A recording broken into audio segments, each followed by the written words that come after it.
अस्सलाम वालेकुम वरहमतुल्लाहि वबरकातुहू। दोस्तों, आहियां अली हसन अब्बासी।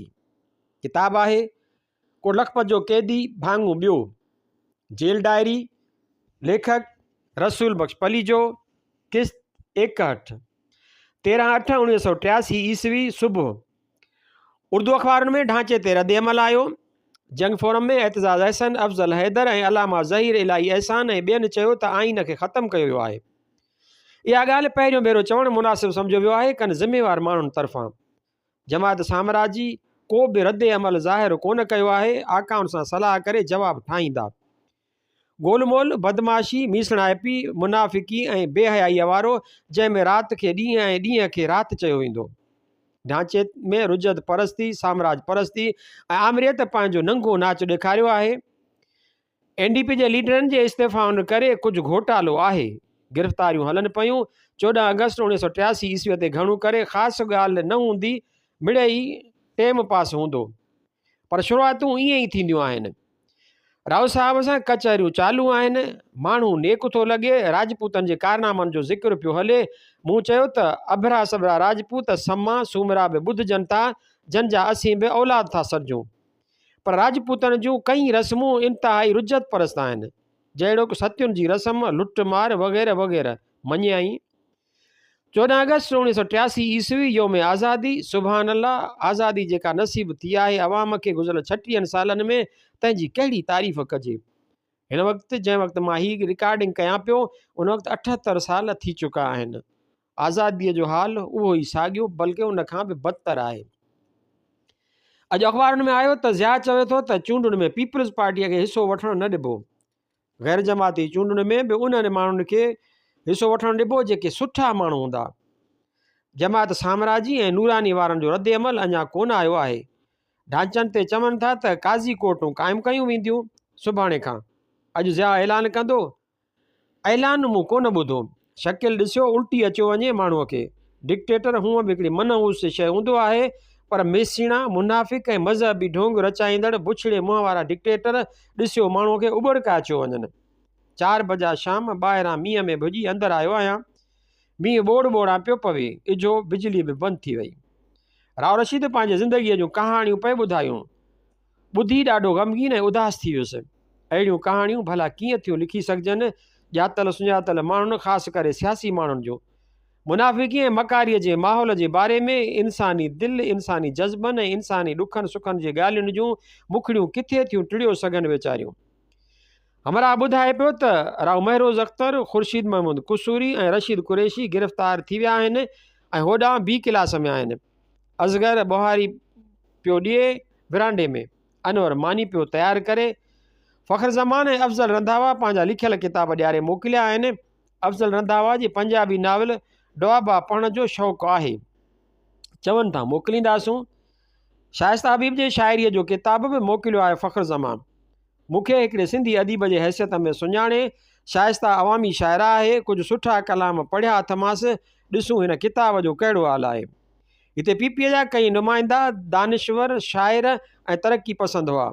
अफ़ज़ल रंधावा MNA हो, पाए जो शाइर ऐं नावल निगार आहे। फ़ख्र ज़मान सेनेटर हो। अफ़साना निगार शाइर ऐं मुसनिफ़ आहे। मेहंदी मेहंदी मेहंदी सजना मेरे गोरे हथां दी मेहंदी, ए मेहंदी मेरे चांवां वाली, ए मेहंदी मेरे सजना वाली।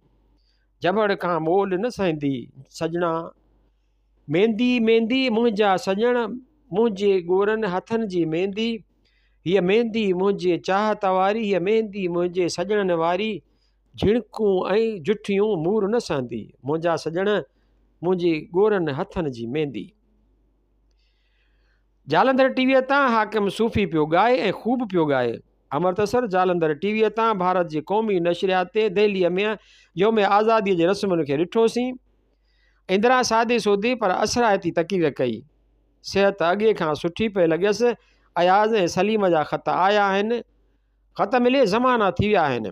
सलीम जनाब नूरन जी शादीअ बाबति स्कीमुनि जो इतला ॾिनो आहे। अयाज़ जे ख़त मां मालूम थियो त 80B वारे घर में को मायुनि जो राॻु रूप थियो। हूर वारा बि आयल हुया। अयाज़ बि म्यूज़िक क्लास में शामिलु थियो हो, पर क्लास बंदि थी वियो। असीबी में गंदली ऐं कुलेलीअ बि ॻायो लिखियो अथसि, काफ़ी कमज़ोर थी वियो आहियां, ख़बर न आहे छो, सिहत ठाहिण लाइ को मशवरो ॾियो।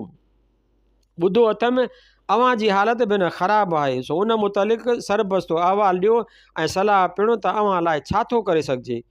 हिते अङण में वेठो आहियां, अव्हां सां अलाए कॾहिं हिते वेही ॻाल्हियूं कबियूं ऐं बैडमिंटन खेॾबी। कॾहिं कॾहिं त सोचींदो आहियां त काश अव्हां सां गॾु रही सघिजे हा। दामन न छुड़ायूं दूर न कर, यूं शीशाए दिल चूर न कर, रोने के लिए मजबूर न कर। गीता दत्त जो हिकिड़ो आलीशान धुन में गीत पियो अचे। गुप्ता दत्त जा बहितरीनु गीत मूंखे लता जे बहितरीनु गीतनि जहिड़ा ई वणंदा आहिनि। उमिरि तो सारी गई इश्के बुता में मोमिन, उम्र तो सारी कटी इश्के बुता में मोमिन, आखिर वक्त में क्या खाक मुसलमान होंगे। अलाए केरु मोमिन जो कलाम पियो सुहिणे नमूने ॻाए। राव चए थो त मुंहिंजो वॾो भाउ बि मोमिन जो मुअतक़द हो, चवंदो हो त मोमिन जे सुखन जे मुक़ाबले में ग़ालिब जा उन ई मैदान में चयल शेर ॼण धूड़ जा बुक आहिनि। अहिड़ा के शेर ॿिन्हिनि जा ॿुधायई बि टियों ॾींहुं। सुबुह जो उथंदे मींहुं पंहिंजी कारवाई करे वियो आहे, सॼा पट पुसिया पिया आहिनि, आसमान में झुड़ आहे। शाम 5 बजे अमृतसर जालंधर टीवीअ तां भक्ति संगीत पियो अचे। सुर आहे सारंग, केॾां मरियम जो केॾां टंडो अलहयार। सारंग में हुजे आई मुद मल्हार, आऊं खोंबा कंदसि कपिड़ा, पर ॻाइण वारनि सारंग खे वॼाए छॾियो आहे। ॿार राव रशीद चकर हणण लाइ मुंहिंजो इंतज़ारु पियो करे, पर हमरा मूंखे सारंग जे आलापन सां कोका हणी छॾिया आहिनि। कलाम आहे तुलसीदास जो, सिंध जे सॾ ते सॾ जेको न ॾिए कोढ़ियो थी मरे। सुबुह खां वठी चकर पियो ॾिनमि ऐं इमदाद जूं उहे ज़बरदस्त सिटूं बि झुंगारियमि। उथण शर्त BBC ॿुधमि। सिंध ओचितो जागी पियो आहे। 3 ॾींहंनि खां BBC ऐं अख़बारूं तस्दीक पियूं कनि त सिंध जागे पई। खैरपुर में ट्रकुनि ते जुलूस कढियाऊं, सखर में लाठी चार्ज थी, सांगण में रुकावटूं खड़ियूं कयाऊं, दादूअ में ऑफिस ऐं फोन एक्सचेंज ते हमिलो, रेल जूं पटड़ियूं कढण जी कोशिश, लाठी चार्ज, ॻोढ़ा आणींदड़ गैस, घोटकीअ में स्टेशन ते हमिलो ऐं स्टेशन मास्टर जो अगवा, मीरपुर माथेले में ट्रकुनि खे बाहि, रेलवाई जा फाटक गाइब, ठट्टे में जेल ते हमिलो, नवाब शाह में जेल टोड़ण जी कोशिश, फायरिंग, 1 क़त्ल 8 ज़ख़्मी, कराचीअ में लाठी चार्ज, मीरपुर ख़ासि, बदीन, जेकबाबाद में जलसा जुलूस, लाड़काणो ज़रूरु ज़िंदा हूंदो। हर जॻह माण्हू पंहिंजे ऐं पंहिंजे वतन जे ज़िंदा हुजण जो सबूत ॾियण जी सुठी शुरूआत कई आहे। लाहौर में गच गिरफ़्तारियूं थियूं आहिनि ऐं थियनि पियूं। बेगम नसीम वली बिलोर जी जाइ ते NDP जी कन्वीनर थी आहे। MRD सां साथ ॾियण ऐं PP सां कंहिं बि इख़्तिलाफ़ न हुजण जो ऐलान कयो अथसि ऐं सुभाणे वॾो जलसो करण जो बि ऐलान कयो अथसि। नूरानी मियां चए थो असांजा बि रेगुनाह माण्हू ॿधा आहिनि, हाणे असीं बि हिमायत कंदासीं। पिंडी कोयटा में बि गिरफ़्तारियूं हलनि पियूं, पर फ़िलहाल सिंध सां केरु टक्कर हणे। ही ॾींहं मौज में गुज़रिया अथमि। क़ौमी पछताव ऐं नदामत जो दाग़ कुझु धोपे पियो। कोयटा में अकबर बुगटी, हिते मुख़्तार अवान, अफ़ज़ल सिंधु ऐं कनि ॿियनि सिधे या अणसिधे नमूने उहे ताना ॾिना त अवां सिंधियुनि हेॾी वॾी लक लॻण खां पोइ छा कयो। 2-3 ॾींहं पंहिंजी मुड़सी ॾेखारण लाइ 90 किला मिली विया। निज़ाम बहश्तीअ वांगुरु भली खणी उहा बरतरीअ जी बादशाही हिकिड़ो ॾींहुं या हफ़्तो हले, पर हले त सही। कुझु त पाट ते असांजो नालो बि हुजे त हाओ ॿेली हिन पासे बि का पहर आहे। कंहिंजे दर ते बीहण जहिड़ा त थियासीं, न त रुॻो मुंहं जी पकाई ऐं नक जी ॾाढाई करियो पे हलियासीं ऐं माण्हुनि बि लाचार कूड़ी ॾंद खीकर ते कई। मोकियो थे मिलनि त नक वढियो थे छॾियाऊं। राति BBC ॿुधायो त दादूअ में हंगामा थिया आहिनि। माण्हुनि जेल ते हमिलो करे 100 कैदी छॾाए वरिता आहिनि ऐं पुलिस लाठी चार्ज ऐं ॻोढ़ा आणींदड़ गैस इस्तेमालु कई, पर उन मां कुझु कोन वरियो। आख़िर फायरिंग कयाऊं, जंहिंमें माण्हुनि मां हिकिड़ो शहीद थी वियो ऐं 4 ज़ख़्मी थी पिया। फ़ौज घुराई वई हुई, चए पुलिस हालतुनि ते कब्ज़ो करण में नाकाम थी वई आहे। आर्मिड फोर्सिस ऐं ॿी मकानी पुलिस में झड़प बि का थी। मोरे में जुलूस कढिया विया। कराची समेत सिंध जे ॿियनि हंधनि ते बि माण्हू जलसा जुलूस कढी गिरफ़्तारियूं ॾेई रहिया आहिनि। सरहद में बेगम नसीम वली ख़ान ऐं ॿियनि NDP जे लीडरनि खे गिरफ़्तार कयो वियो आहे। बेगम साहिबा MRD जी कन्वीनरशिप बि अख़्तियार कई हुई। अॼु जलसो थियणो हो, उन जो ॾिसूं छा थो थिए। 21/8/1983 ईस्वी सुबुह अंदरि वेठो आहियां, ॿाहिरि जहिड़ी कर गर्मी थी लॻे। ॿ 4 ॾींहं बारिश पई आहे, पट अञा पुसिया पिया आहिनि। अॼु जहिड़ो कर ॿुसट थी ॾिसिजे। अनवर नाश्तो पियो तयारु करे। मुंहिंजो ख़्यालु हो भिंडियूं तयारु कंदो, पर राव साहब चयो अथसि भिंडियूं 2 पहरनि जो कजो, हींअर पटाटा पियो तयारु करे। सुबुह जो पटाटनि मां तंग थी पियो आहियां। हूअं रोज़ु सवेल ई सयूं या कॉर्नफ्लॉक्स बि खाइबो आहे। कल्ह खां मस अदरक ॿोड़ में विझणु शुरू कयो अथसि। असगर जे बारक में फूदनू बि आहे। अॼु राव रशीद जे चवण ते इहो गच पटे खणी आयो। मज़ा थी विया। गरम गोश्त मुसीबत करियो विझे। हाणे बसर बि ॿोड़ सां खाऊं था। खाधे जो इंचार्ज राव रशीद आहे। मूं ते कावड़ अथसि त तूं मानी न खाईंदे त पोइ इनकलाब कीअं ईंदो। रोज़ु ज़ोर करे 2-4 गिर ऐं 2-4 ॿूटियूं वधीक खाइण ते मजबूर कंदो आहे। सिहत त गच ॾींहंनि खां ठीकु आहे। हाणे त ॿियनि खे ॾिसी काफ़ी ऐं चांहि बि पीअण ते पियो आहियां। कल्ह काफ़ी बि पीतमि त चांहि बि। शाम जो मोहतरम जनाब अज़मत शेख साहब 2 क़दम रंजाई फरमाए आयो। 3-4 ॾींहुं बि आयो। कुर्ब जी कचहरी कयई, ॻाल्हियूं साॻियूं। फलाणे जो हीअं टिक मां वर लाथुमि, फलाणे खे हीअं सिधो कयुमि। बसि विढ़-विढ़ा ऐं नसीहत करियांसि त यकदमि हाउकार कंदो, ॼण त उहा संदसि दिलि जी ॻाल्हि कयमि। वरी पंहिंजा कारनामा बयानु करणु शुरू। राव जो रेडियो संदसि संगत जे क़ैद मां निकिरी आयो, पर भॻल हालत में। दरवेश माण्हू आहे, न घटि ॼाणे। फारूक लिगारी, एतजाज़ अहसन, ख़ुर्शीद कसूरी, मलिक हामिद सरफराज़, राणा शौकत महमूद ऐं ॿिया समूरा राज पंजाब जी धार धार जेलनि ॾांहुं हिते जा हमरा वेढ़ा वेकिरा कयो वेठा आहिनि। राव हाल त बची वियो। राव महरोज़ अख्तर, पंजाब NDP वारो लीडर, C क्लास में आहे, पर अञा हिते आहे। राव रशीद जो जूनियर वकील लतीफ़ अयाज़ बि ख़ैरनि सां 12 महीना टीप ऐं 20,000 ॾंड जी सज़ा वठी अची पहुतो आहे। C क्लास में आहे। ॿिया बि गच माण्हू C क्लास में वाड़िया अथनि। सॼे मुल्क में गिरफ़्तारियूं हलनि पियूं। माण्हू पाण खे बि गिरफ़्तार कराइनि पिया। 23 तारीख़ कोयटा में हड़ताल करण जो सॾु आहे PNP तरफ़ां। ॾिसूं छा थो थिए। हिते बि अॼु खां शायदि ज़िलनि में गिरफ़्तारियूं ॾियणु शुरू कंदा माण्हू। फुड़ीअ तला दुखदा रहसी ते मच बि पवसी। दुखंदो रहंदो त मची बि पवंदो। वारी चवणी मूजिबि तहरीक ॿियनि सूबनि में बि अवेर सवेर मची मोरी नेठि जवान थी पवंदी ऐं बिना ॿोड़ करे छॾींदी। पर सोनारे जा 100 धक, लोहार जो 1 धक। हेतिरा साल सिंध ॼण त धुत हयो सुती पई हुई। न माण्हुनि जे खिलण जी, न ख्वारीअ जी इज़त जी जन जी हूंदी तन जी वेंदी वांगुरु बेपरवाह थियो पे हलियासीं। चओ त कर आहे ई कान। पर 6 ॾींहंनि जी हिमत जे अॻियूं पोयूं कसरूं न कढियूं आहिनि त बि दुनिया जूं अखियूं पटे विधियूं आहिनि ऐं माण्हुनि खे ख़बर पई आहे त हिन पासे सिंध विलायत बि का आहे। सिंध में चओ तरफ़ गिरफ़्तारियुनि, लाठी चार्जुनि, ॻोढ़ा आणींदड़ गैस ऐं बाहिनि जी धुम लॻल थी ॿुधिजे। शहीदनि जे जनाज़े निमाज़ पढ़ण वारी ॻाल्हि बि थी आहे। अॼु नवाए वक़्तु सिंध की सियासत में नया इनकलाब जे उनवान सां हिकिड़ो चङो मोचारो मज़मून छापियो आहे, जंहिंमें सिंध में नई सुजाॻी बाबति हैरत जो इज़हार कयल आहे। विच में लिखियो अथसि, सिंध में तालीमी इदारनि जा शागिर्द बि हिन तहरीक में नुमाया किरदार अदा करे रहिया आहिनि। अहिड़ी रीति सिंधी अवामी तहरीक बि गिरफ़्तारियुनि जी मुहिम में पेश आहे। हिन तहरीक जो सरबराह रसूल बख्श पलीजो कोट लखपत जेल में नज़रबंद आहे। उन जे क़ाइम मक़ाम उहिदेदार फाज़िल राहूअ खे बि गिरफ़्तार करे वरितो वियो आहे। हू MRD सिंध जो जॉइंट सेक्रेटरी आहे। अंदरूने सिंध में MRD खे मुनज़म करण में फाज़िल राहूअ जो बि अहम किरदारु आहे। अॼोकी जंग लाहौर जी हिकिड़ी सुर्खी आहे। ख़ैरपुर नाथन शाह में सरकारी मिल्कियत ऐं जेल ते हमिलो, पुलिस फायरिंग जे करे 2 माण्हू ज़ख़्मी, केतिरनि हंधनि ते गिरफ़्तारियूं, लाठीचार्ज ऐं ॻोढ़ा आणींदड़ गैस वसीले हालतुनि ते कब्ज़ो कयो वियो आहे। घोटकी लॻे रेल लाइन खे नुक़सानु पहुचण जे करे गाॾियुनि जे अचु वञ में देरि, ग़ुलाम मुस्तफ़ा जतोईअ जे पुटु district council Nawab Shah ji chairmanship तां इस्तीफ़ा ॾेई छॾी। कोयटा में लियाकत मार्केट जे जलसे में सिंध जी तहरीक खे ख़राज तहसीन पेश कयो वियो आहे।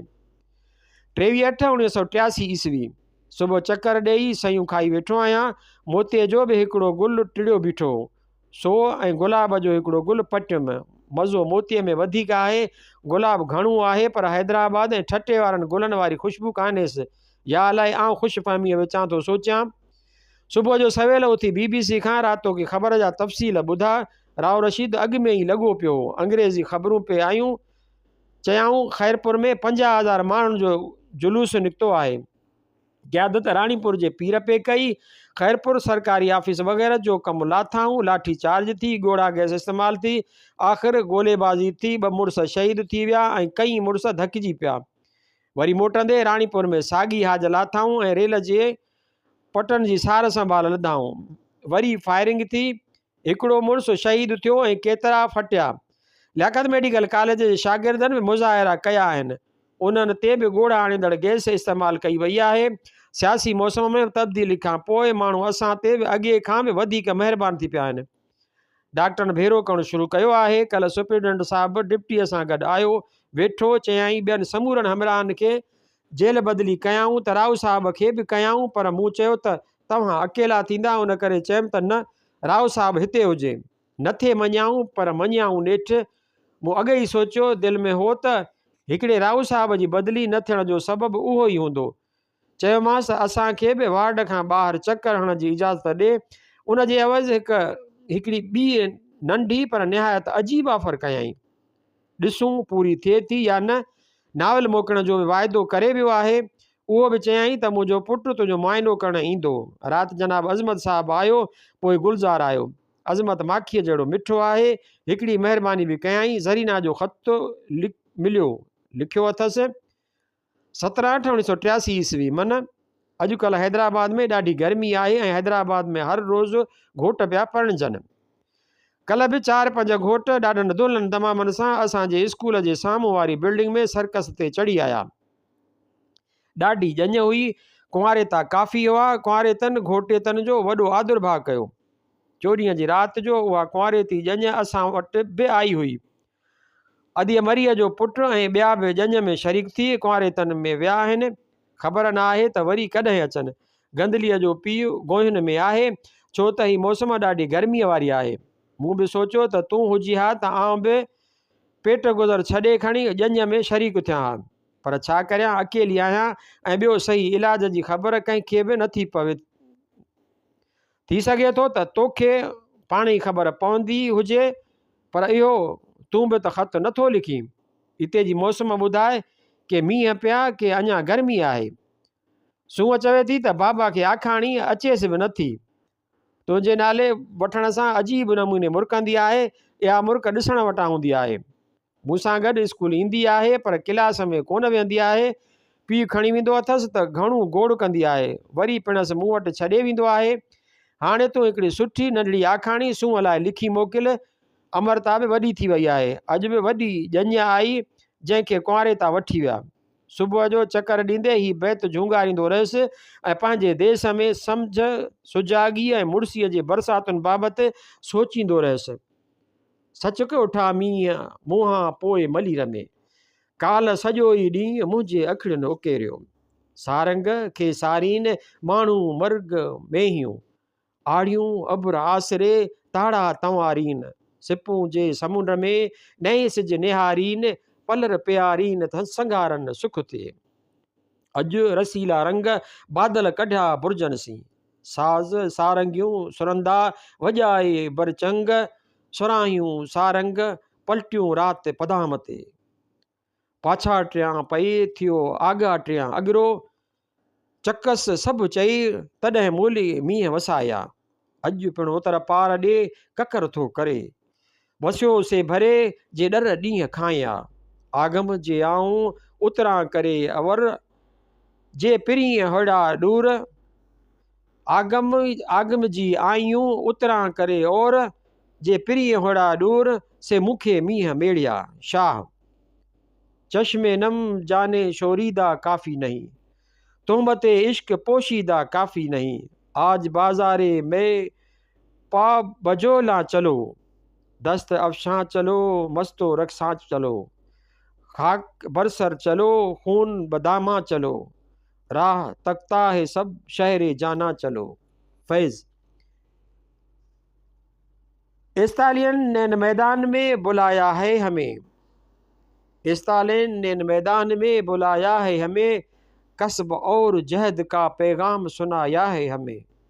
जुए पुरजोश बनो, बर्क का सैलाब बनो, एक दहकती हुई पिघली हुई लोहे का समंदर बनकर गजब आलूद भंवर बन जाओ और फाशिस्ट खनाजीर को फिन्नार करो।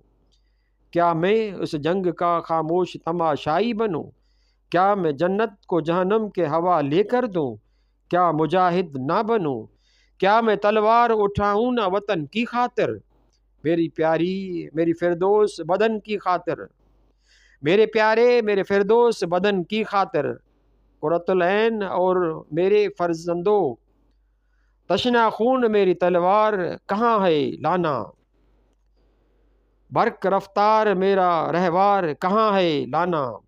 काज़किस्तान वतन उठ, खैज बासदे जाहो जलाल, और फूंक दे दुश्मन ना पाक के खाक स्तर को। ताजिक शायर बाबत जम्बोल, तर्जमो मखदूम मोहिउद्दीन। डिठो काल कहीं झूंगार को झेड़ो, डिठो काल कहीं झूंगार को झगड़ो, हाथी हड मछाया रेलू रत नहीं, भाई सा सही जिया जिय जोखो थे।